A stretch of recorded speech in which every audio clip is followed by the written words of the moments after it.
با افتخار روز کتاب در مکتب تحصیلات میانه عمومی رقم 68 شهر اصفهان با شرکت نمایندگان مقامات اجرایی حکومت دولتی شهر، مدیران کتابخانه ها و خوانندگان فعال محفل گرامی داشت کتاب برگزار گردید. در جریان آن برآمد کنندگان معاون رئیس شهر اصفهان و دیگر کتاب دوستان برآمد نموده وابسته به نقش کتاب در تربیت معنوی انسان، تأمین رشد اقتصادی و اجتماعی و فرهنگی جامعه و فعالیت کتابخانه‌های شهر و دیهات اصفهان اظهار نظر کردند. ضمناً گفته شد که کتاب با نور دانش و معرفت راه مردمان را روشن می‌سازد، ملت، تاریخ، زبان، ادبیات و فرهنگ را از محوگری حفظ می‌کند. از این خاطر ضرور است که در دل کودکان از خردسالی مهر کتاب و کتابخانه جای داده شده، از این طریق به خودشناسی و خودآگاهی آنها مساعدت کرده شود. لازم به ذکر است که امسال اساسگزار صلح و وحدت ملی پیشوای ملت محترم امامعلی رحمان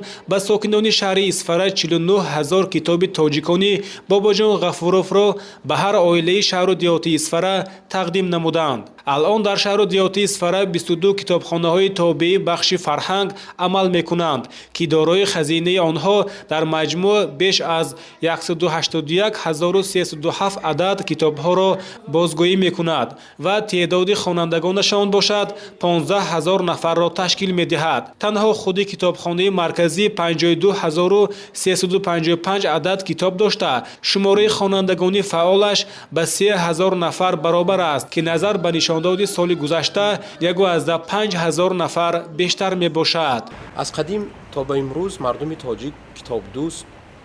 و کتابخوان هستند و بیهوده نیست که امروزها با اقدام بی‌واسطه پیشوای معظم ملت محترم امامعلی رحمان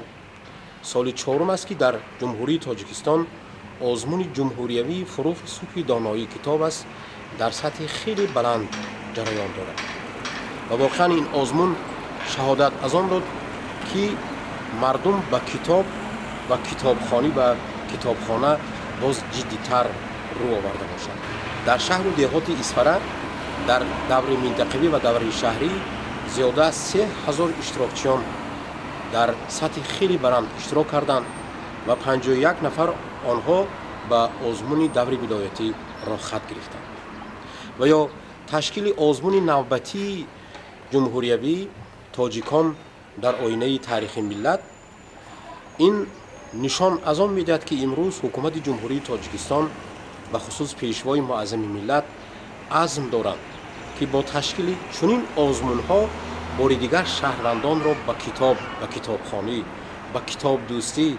به آموختن تاریخ و خودشناسی دلالت کرده باشد. امسال کتابخانه به مبلغ 40,000 سامانی که تعداد کتاب 1575 عدد را تشکیل می‌دهد خریداری کرده شد. چنین چاره‌بینی‌ها به افتخار روز کتاب در کتابخانه‌های جماعت‌های دیهات نیز برگزار گردیدند.